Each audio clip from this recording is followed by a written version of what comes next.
But I'll be, honest, when I first learned about Future Fit and what you guys were working on, I thought, oh no, the world doesn't need another standard. It doesn't need another benchmark. There are already hundreds of them. What's different about this one? Mhm. So how would you answer that? What's different about the Future Fit benchmark?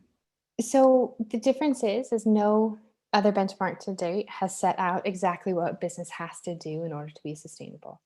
Mhm. Um, Companies, I feel like, and Amy, I'm sure you're sort of feel this intrinsically as well, but companies have been chasing a constantly moving goal line.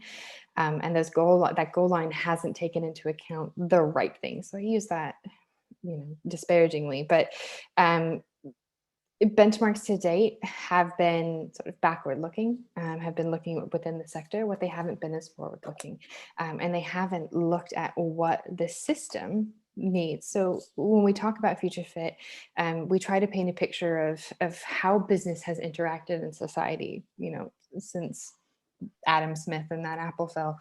Um, that is the right analogy, right? I don't think he had an apple fall.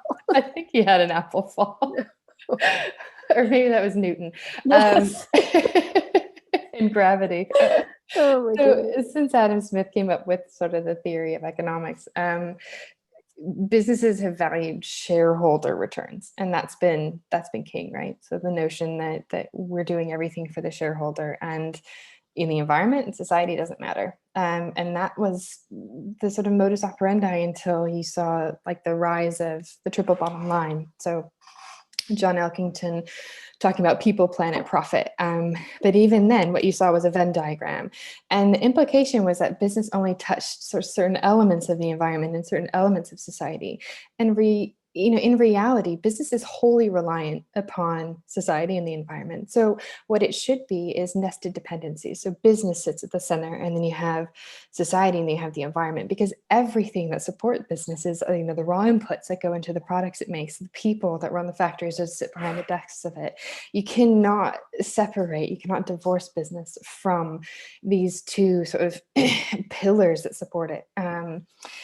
So in looking at previous benchmarks, they haven't taken into account the needs of the system, of the society, of the environment. And that's really what the business benchmark does, is we looked across the system to say, where are the touch points of what business does, and where are the thresholds of what the system needs in order to be sustainable. And that's how we arrived at 23 break-even goals. So those 23 break-even goals are what every business must do. So they cover the full value chain. They look at, the product inputs, your energy, your water, natural resources. They look at your procurement. They look at, what your business puts out into the society. So waste, and that includes gaseous emissions, it includes solid waste, it includes, anything you can think of that your business might dump. Beyond that, it looks at your products, not only just your products and sort of how you make them, but it also looks at, as a consumer, can I comment on these products? Is there a mechanism by which I can raise my concern about them? It looks at the community that surrounds your businesses. So if you own a factory, what are you doing to the community that sits around that? And then it looks at generally, how you act as a business, your ethics. So if you're saying that you're going to be carbon neutral, but then you're investing all of your money into oil sands, there's a problem and there's a disconnect there. So this holistic benchmark really sets out the minimum performance thresholds that every business must meet.